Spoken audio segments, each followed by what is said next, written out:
Good morning everyone.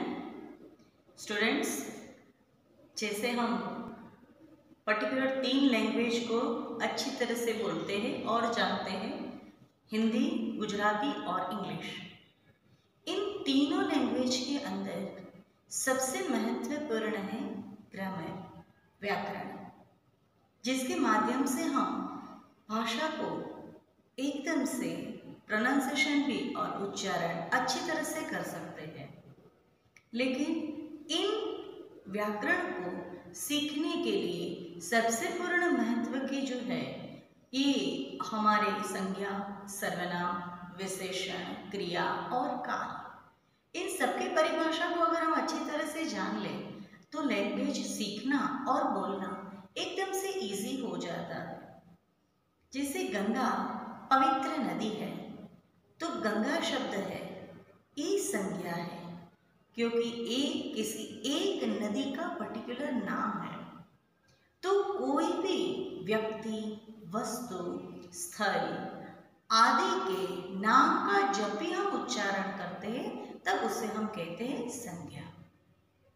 मैं कल बाहर गया था, अगर इस वाक्य को हम ले लें तो उसमें मैं शब्द है, इसे हम कहेंगे सर्वनाम, क्योंकि मैं खुद अपने लिए मैं शब्द का उपयोग कर रहा हूं और ये नाम नहीं है। अगर सोहम बाहर गया था तो ये संज्ञा हो जाएगी, सोहम वर्ड, पर मैं शब्द है, इसलिए इसे हम कहेंगे सर्वनाम।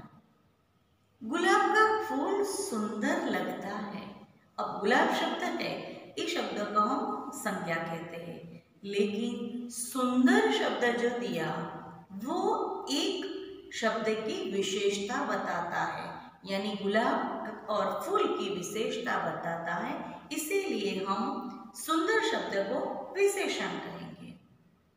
हम कल अहमदाबाद गए थे, हम शब्द है, ये बहुवचन है और सर्वनाम है, और अहमदाबाद संज्ञा है, और गए थे, एक गए थे जो वर्ड है वो एक तो क्रिया और दूसरा टेंस, काल बता रहा है, यानी हम कल गए थे, यानी भूतकाल है, पास्ट है।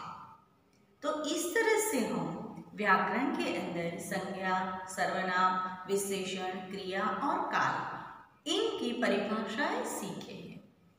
आज जो आपका नया टॉपिक है ये है अव्यय, जिसे आज आप पहली बार सीख रहे हो।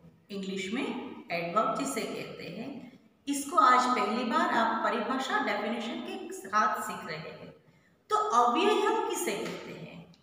एक शॉर्ट में अगर हम देखें तो अव्यय हम इसे कहेंगे जिस शब्द का व्यय नहीं होता।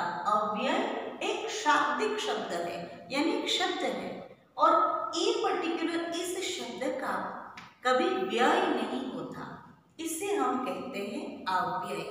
अब आप पूछोगे मैडम व्यय नहीं होता, दैट मीन्स, तो इसको सीखने के लिए हम यहाँ पर कुछ एग्जाम्पल्स देखते हैं। जैसे एक लड़का धीरे धीरे चल रहा है, ये पूरा वाक्य है। अब इसके अंदर आप देखो, एक लड़का धीरे धीरे चल रहा है, कितने पद है? सबसे पहला शब्द हम लेते एक, तो एक शब्द हमें क्या बता रहा है? एक है तो पर्टिकुलर एक की बात है, इसीलिए ये है एक वचन, इसे हम कहेंगे एक वचन। और लड़का शब्द है वो एक ही लड़का है, इसीलिए एक वचन, पर है क्या? पुल्लिंग। ये कौन सी लिंग दिखा रहा है? पुल्लिंग दिखा रहा है। तो यहाँ पर एक वचन, लड़का पुल्लिंग, और चल रहा है, चल रहा है, ये क्या है? इसकी क्रिया है, ये साथ में हमें दिखा रहा है क्रिया, और रहा है, तो ये रहा है शब्द क्या दिखा रहा है?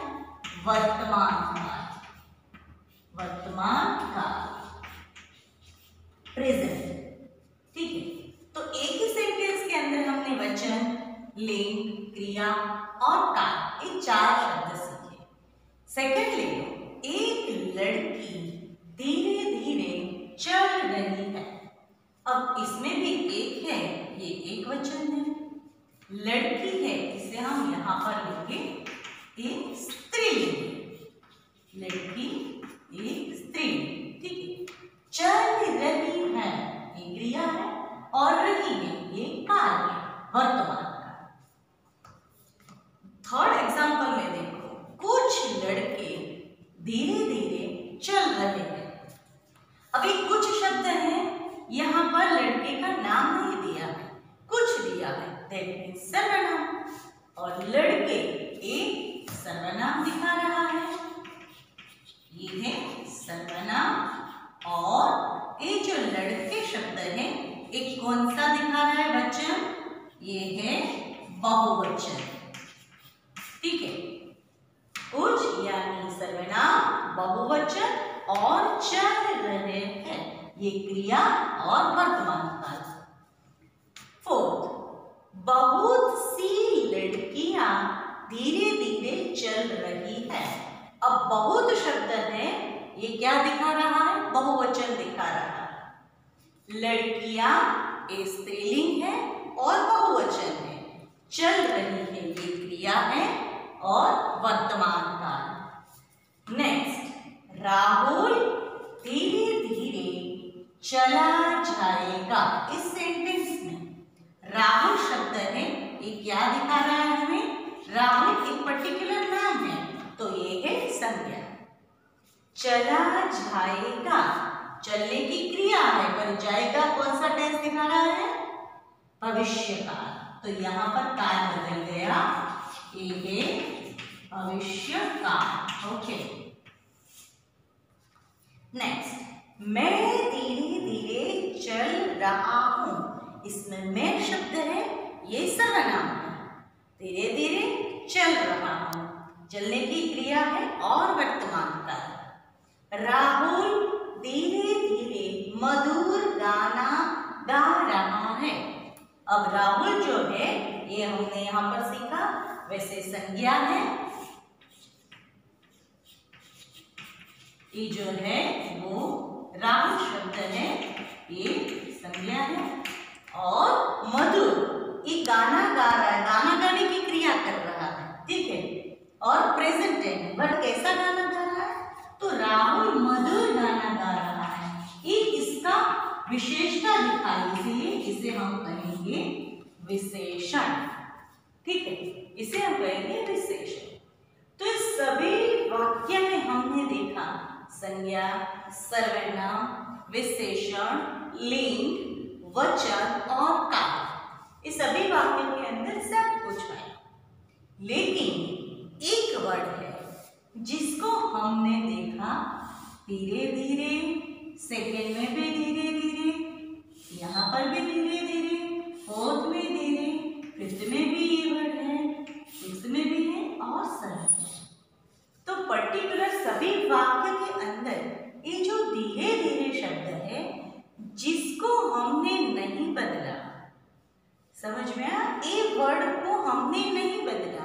इसीलिए नहीं बदला क्योंकि ये वर्ड रखते हुए भी दूसरे वाक्य की रचना अच्छी तरह से हुई।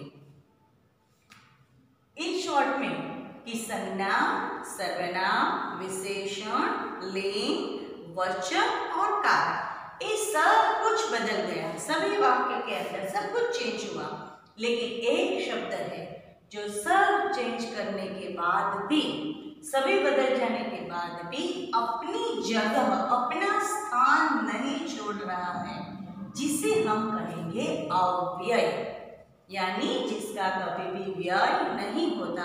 जो शब्द सभी वाक्य के अंदर अपनी जगह बदल नहीं सकता और वही रहता है, इसे हम कहते हैं अव्यय, ठीक है। अब इस अव्यय के भी चार, तो जैसे हमने यहाँ पर सीखा कि अव्यय किसे कहते हैं, जिसका व्यय नहीं होता। लेकिन एक क्वेश्चन है कि ये तो हमने एक साथ पर 7 सेंटेंस देखे, उसके माध्यम से आपको पता चला कि ये कॉमन वर्ड है। लेकिन अगर एग्जाम में आपको पूछा जाएगा कोई एक वाक्य, और अगर ऐसे पूछते कि निम्नलिखित वाक्य में से अव्यय ढूंढो, तो आप कैसे करोगे? तो ये बात आपको सबसे पहले तो मैंने सिखाया, वैसे आपको ये याद रखना है कि जिस शब्द का व्यय नहीं होता, जो संज्ञा सर्वनाम विशेषण क्रिया काल के माध्यम होते हुए भी नहीं बदलता, तो सबसे पहले आपको देखना है वाक्य की शुरुआत हमेशा किसी भी शब्द यानी संज्ञा या सर्वनाम से होगी। ठीक है, कोई भी वाक्य हम शुरू करते हैं तो संज्ञा और सर्वनाम से होता है, और वाक्य का जो अंत है वो क्रिया बताता है। तो ये दो वाक्य तो ऐसे ही हुए, दो शब्द आगे संज्ञा सर्वनाम होता है, इसके बाद विशेषण, या लास्ट में अगर देखें तो उसकी क्रिया होती है और काल होता है। तो बीच का शब्द जो रहता है और उसको आपको एक बार समझने के लिए उस शब्द के 2-3 सेंटेंस आप एक बार अपने मन में बना सकते हैं कि ये जो वर्ड है बीच वाला, उसको अगर आप क्रिया से बदलो, काल से बदलो, संज्ञा से बदलो, सर्वनाम से बदलो, तो ये जो शब्द है वो वही का वही रह सकता है। इस तरह से आपको उसको आइडेंटिफाई करना है। और उसके पर्टिकुलर कुछ शब्द भी होते हैं, अव्यय के कुछ शब्द ऐसे होते हैं जो यहाँ पर मैं आपको दिखा रही हूँ, अव्यय शब्दों की सूची, यानी पर्टिकुलर ये वर्ड भी आपको दिखते हैं। कभी कभी सेंटेंस में आप जब वाक्य देखोगे तो ये शब्द देखोगे तो आपको पता चल जाएगा कि ये अव्यय है, क्योंकि फॉर एग्जाम्पल आपने यहाँ पर देखा और, मैं और मेरी सहेली, ठीक है, तो बीच में ये और शब्द आया, मैं सर्वनाम है, मैं और मेरी सहेली कल साथ में पढ़ाई कर रहे थे, तो पढ़ाई करने की क्रिया हुई, ठीक है, तो सर्वनाम हुआ। तथा राहुल तथा राजेश ने अपनी नोटबुक कंप्लीट की, यहाँ पर तथा शब्द आया, राहुल राजेश कंप्लीट करने की क्रिया संज्ञा। इस तरह से और, तथा, अथवा, या, अधिक, धीरे धीरे, ऊपर, वाह, ऐसे जो शब्द है जिसको लेकर आप अव्यय की डेफिनेशन अच्छी तरह से समझ सकते हो। अब इस अव्यय के प्रकार हैं, अव्यय के भी 4 प्रकार है, जैसे हम संज्ञा सर्वनाम विशेषण के प्रकार समझे हैं और सीखे हैं, उसी तरह अव्यय का प्रथम प्रकार है क्रिया विशेषण अव्यय। सेकेंड, संबंध बोधक अव्यय, समुच्चय बोधक अव्यय और विस्मयादि बोधक अव्यय। ये 4 के डेफिनेशन के साथ अव्यय के प्रकार हम सीखेंगे हमारे नेक्स्ट पीरियड में। ओके, तो इसमें कुछ अगर आपको क्वेरीज हैं तो आप अपने क्वेश्चन नोटबुक में लिखिए और फिर मुझे बताना, हम यहाँ पर सॉल्व करेंगे। Okay, thank you very much.